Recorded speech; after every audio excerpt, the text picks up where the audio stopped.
Taurus, tignan po natin kung ano yung mensahe para sa'yo sa loob ng 15 days. So, this is timeless. Kung kailan nyo po ito mapanood, pwede pa rin po kayong makaresonate. And pwede nyo rin pong tignan yung inyong Sun, Moon, Rising, and Venus sign. Kasi yung iba sa inyo, kung ang lagi nyo tinitignan pag nanonood kayo ng mga tarot readings is your Sun sign. Tapos sabi nyo, ay, hindi ako nakaka-resonate. Pwede po kasi na mas makaka-resonate kayo sa inyong Moon sign or sa inyong Rising sign. Okay? So, tignan natin kung ano ba yung iyong energy. Tignan po natin ano ba yung energy mo sa loob ng 15 days. We have unfinished business. So, parang ang dami nyong kailangan tapusin dito. Meron din, madami kayong makakausap. Basta parang sobrang busy ninyo, yet feeling ninyo wala kayong natatapos. So, meron dito parang ano yung ningas kugon ba yun? Yung sa umpisa lang kayo magaling, sa umpisa lang kayo nagsisipag, ganon. So, ayan po, kailangan nyo dito is magpatuloy. Oo, wag kayong, di ba, kunwari sa negosyo, kunwari nung Monday, malakas yung business ninyo. Tapos nitong Tuesday hanggang Friday, medyo mahina yung benta. Pero kumikita pa rin naman. So, yung tipong tinatamad ka, ay magsara na nga lang tayo ng Sabado at saka Linggo. Ganito, ganyan. So, hindi, pagpatuloy nyo daw po. Kasi pwedeng, yes, hindi nyo pa nakikita yung ano ba, yung progress. Hindi nyo pa nalalasap yung tamis ng inyong mga pinaghirapan. Pero, ayan po. Kapag tinamad po kasi kayo, ay hindi nyo talaga makikita yon. Isipin nyo lang, nag-failed kayo. Isipin nyo lang, ay hindi talaga para sa akin yung ano na to, yung sitwasyon na to, yung bagay na to. Kasi, yun, hindi nyo pala nabigay yung best ninyo, hindi pala kayo nagtiyaga. So, tingnan natin, energy around you. Energy around you. We have the Magician, ayan. So, parang mapapansin mo yung mga tao, busy, yung mga tao parang ang dami ding ginagawa. Yung mga tao parang meron din, kasi the Magician, di ba, magic. So, parang, yun, pwedeng merong mga tao dito na maka-inspire sa'yo, Taurus, na kumilos, or pwedeng baliktad, no? Parang vice versa. Pwedeng ikaw naman yung maka-inspire sa kanila na ipagpatuloy yung kanilang mga dapat gawin, yung kanilang mga dapat tapusin. Yung place naman, kamusta yung ambience? King of Cups. So, tahimik naman po. Pwedeng pupunta kayo sa mga tahimik na place. Meron dito magkakape sa coffee shop yung nakikita ko dito. Or kung saan man yan na marerelax po kayo. Or pwedeng basta yung mga lugar na pupuntahan nyo sa 15 days na ito. Or hindi naman siguro lagi kasi iba sa inyo may trabaho kayo. Or sige. Yung trabaho ninyo tahimik dyan. Pwede. And yung iba naman sa inyo is mayroon lang kayong ilang mga pupuntahan na sobrang magugustuhan po ninyo yung ambience.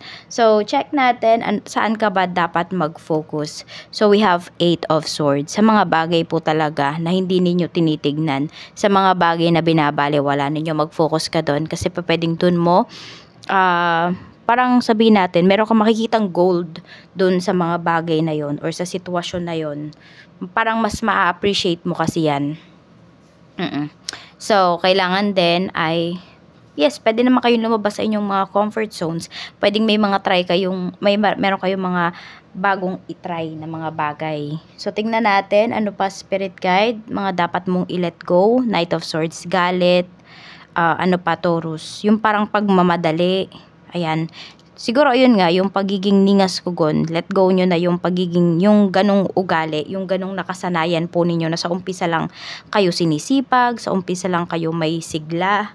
Tignan natin. Okay, pagdating naman sa iyong love life, para po sa mga single. Pero ibang card yung kuhanin natin dyan. Para po sa mga single, tignan natin, kamusta po yung mensahe, okay? Sa mga single natin, ayan, pwedeng ang next na makarelasyon ninyo is soulmate po ninyo. Ayan. So, pwedeng itong taong to ay magi-stay na po ng matagal sa life mo. So, pwedeng pang matagalan na ito, Taurus. Ayan. Sa mga single mama at single dad naman po. So, we have heartbroken. Ayan. Kakagaling nyo lang ba sa, ayan, pwedeng, kailan lang ba kayo naging single mom or naging single dad? Pwede po na, ayan, frustrated pa kayo, feeling lost kayo, paano maging single mom, paano maging single dad, yung naguguluhan pa. Meron dito pwedeng meron dito depressed pa kayo, ayan. Depende kung ano ba yung nangyari. It's either meron dito, kasi may grieving tayo dito, so pwedeng may nawalan dito. Pwede kasing hindi pa kayo kasal. Ayan. So, pwedeng merong pumanaw, ganun, merong, pero hindi sa loob ng 15 days na to ha, pwedeng matagal na, ayan. Siguro yun yung dahilan kung ba't naging single mom or naging single dad yung iba sa inyo. Tapos, ayan, parang dinaramdam nyo pa talaga yung past relationship po ninyo. So, hindi pa kayo ready for, another story, for another love life. Sa mga byuda at byuda naman po, we have clock. So, meron dito naka-move forward na po talaga kayo. And pwedeng yung iba sa inyo, nakikipagkilala na kayo ulit. Or sabihin natin na unti-unti nakaka-move forward na po kayo. Yan, pwedeng merong mga tao dito na meron na kayong ine-entertain, yung iba naman sa inyo pwedeng mas happy kayo sa sarili ninyo, mas yung sarili nyo yung pinagtutuunan nyo ng pansin. Sa mga talking and dating stage, we have addiction, so na-addict na yung iba sa inyo sa pakikipag-usap dun sa tao na yon. Tipong nalulungkot po kayo kapag hindi nyo siya nakakausap. Nalulungkot kayo, kunwari isang araw, yung person mo, ayun, hindi mo na siya parang hindi siya nagre-reply sa'yo, yung ganyan. Pwedeng iba sa'yo, nagiging possessive kayo ha, wag kasi pwedeng yan yung maging dahilan kung bakit lalayo sa inyo yung tao na kausap ninyo, kasi pwedeng ayaw niya ng clingy na tao. So, tingnan natin sa mga no contact, in separation, we have the Grim Reaper. Okay, maybe, ayan, sinasabi dito na pwedeng finish na talaga. Okay, parang, ito sinasabi kasi sa inyo, parang wag na kayong umasa.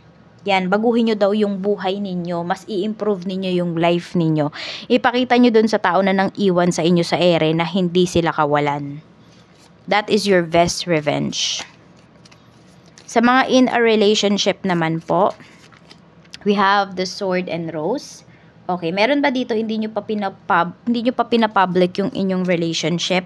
Iniingatan ka lang talaga ng person mo. Okay, iniingatan ka in a way na pwede kasi sa mga family members niya ay merong pintasero, pintasera.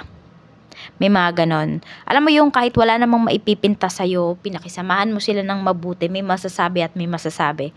Bakit yan inaano ng person mo? Kasi pwedeng naranasan niya na yan sa past relationship niya. At pwede na yung family niya yung nagiging dahilan kung bakit naghihiwalay. Kaya ayan po, para wala na siyang marinig, para tahimik yung relationship ninyo. Kaya ayun, yung iba sa inyo pwedeng secret relationship pa ito. Yun lang yung nakikita ko dito, kasi pwedeng parehas naman po kayong single. Sa mga married naman, we have coffee cup. So, mas madami nitong sa loob ng 15 days na to is mas marami kayong mapag-uusapan. And sabihin natin, mas nandoon yung mas mag-open up sa'yo yung asawa mo. Mas makakaramdam ka na parang, okay, nagtitiwala talaga siya sa'yo. Mas nagtitiwala siya sa'yo kaysa sa ibang tao. Mas mabibuild nyo din yung inyong friendship. So, tingnan natin. Friendship dyan sa relationship ninyo. Kasi, napaka-importante po nun na hindi lang kayo magkarelasyon, mag-best friend pa kayo ng asawa mo. Ang ganda sa pakiramdam, ang sarap sa pakiramdam nun. Tingnan natin pagdating naman sa kaperahan, new source of income, mayroon ba? We have 2 of coins. Okay, mukhang may paparating dito na new source of income. Some of you pwedeng about yan sa mga gadgets or pwedeng mga appliances, mga ganyan. Basta parang ginagamitan siya ng electronics or ng electric. Tama ba? Ayan, ng electricity. Yun yung nakikita ko dito na pwedeng maging new source of income po ninyo. Hindi ko rin alam kung meron dito nag-ano ng mga internet, yung wifi, ganon. Basta yung mga about sa internet. Okay, so pwede po yun na yun yung isa sa mga maging new source of income po ninyo. Kamusta naman ang iyong kaperahan? Ace of Wands. Maganda po yung kaperahan ninyo. Kung meron dito, ginagamit ninyo yung sasakyan ninyo para kumita, ayan po, mas gaganda pa yan. Pwedeng mas maraming booking at ano pa. Tapos meron din pala dito ay pwedeng yung salary increase na ni-request po ninyo, ayan, pwedeng approve na po siya. So, madami kayong good news dito na ma-receive in terms of your money. Pwede nga meron ding magbigay po sa inyo dito ng pera. Or pwede rin magbayad yan.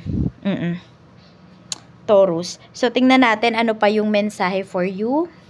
Pagdating naman po sa career, any promotion, we have the lovers. Actually, gumugulong pa talaga, no?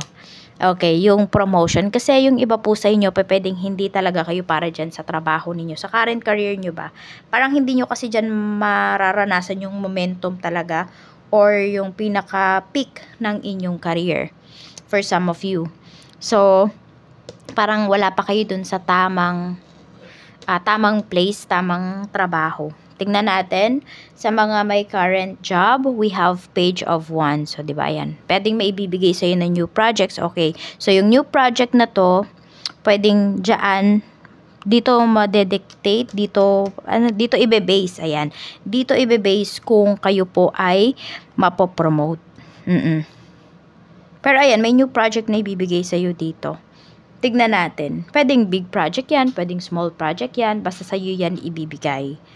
Sa mga nagbabalak naman pong mag-resign, we have Queen of Cups. So, kung dito na talaga palagay yung puso mo, i-go mo na. Kasi pwedeng yung next na mapupuntahan mo, yung next na career mo is pwedeng para doon ka na talaga. Yun na talaga, doon mo na mararamdaman yung yung peace of mind, yung fulfillment pagdating sa iyong career. Tingnan natin pagdating naman po sa mga sa mga balak mag-business. Ayan. Death card. Umpisahan nyo na daw po yan. Yan. Yung sinasabi sa inyo dito ni Universe. Pero syempre maging maingat po kayo ha kung ano man yung business na gagawin po ninyo. Tignan natin. So, parang ito yun yung katulad kanina na sinasabi ko na which is nakalimutan ko na kung ano yung sinabi ko sa first part ng video natin. Tignan natin. Pagdating naman po sa mga may current business, 8 of Wands. So, ayan. Yung parang madaming deliveries, ito yon. Ayan po. So, madami din kayo makakausap sa 15 days na ito pagdating sa inyong business. Okay. So, pwedeng mga potential clients talaga yung mga makakausap po ninyo. Potential buyer. So, wag po kayong magtipid dito sa pakikipag-usap sa kanila. Sa mga nalulugi naman yung business, dapat mo pa bang ipagpatuloy yan? Actually, yung iba sa inyo, pwedeng mag-move forward na daw kayo from this business.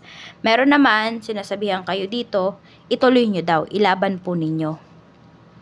Ayan, kailangan lang, yun nga lang, kailangan, meron kayo ditong bago na ipapakilala sa mga buyers, sa mga client po ninyo, sa mga target market ninyo. And also, ang nakikita ko pa dito, Taurus is, parang meron kayong dito, may business deal dito, na parang ito yung magdidikta, or dito mo bebase kung ikaw ba ay magpapatuloy pa or hindi. Tignan natin kung makukuha mo ba yan. Makukuha mo yan, no?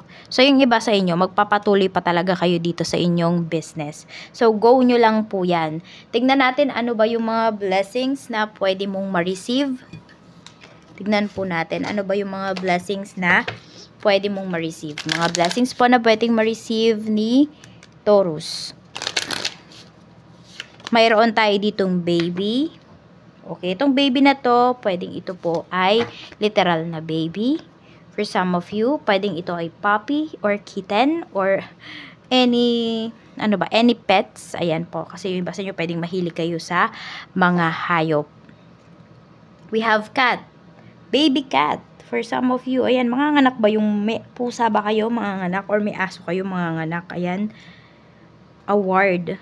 Okay, so more on, sinasabi rin sa'yo dito, ayan, sige, yung iba sa inyo, dahil meron dito, pwedeng mahilig kayong manghingi ng sign kay universe, so pwedeng, di ba yung sinasabi nila, ayan, pag nakakita kayo ng itim na pusa, okay, ayan, wala kasi si Dimitri dito eh, natutulog siya ngayon, so, pag nakakita kayo ng itim na pusa, that is good luck. So, kung ito, kunwari may winish kayo, tapos, ngayong araw, or the next day, or 3 days after nyong mag-wish, nakakita kayo ng itim na pusa. That is good news. Okay? Claim nyo na yung winish ninyo kasi matutupad po yan. Ewan ko ba, yun yung napipick up ko na energy dito. Okay? So, ayan, alagaan nyo po yung sarili ninyo para magawa ninyo ng maayos yung inyong mga trabaho or yung mga, basta yung mga kakailanganin ninyong gawin ngayong 15 days na ito. So, Ayan po ang mensahe para sa'yo sa loob ng 15 days. Maraming salamat po. Mag-iingat kayo always and more blessings to come.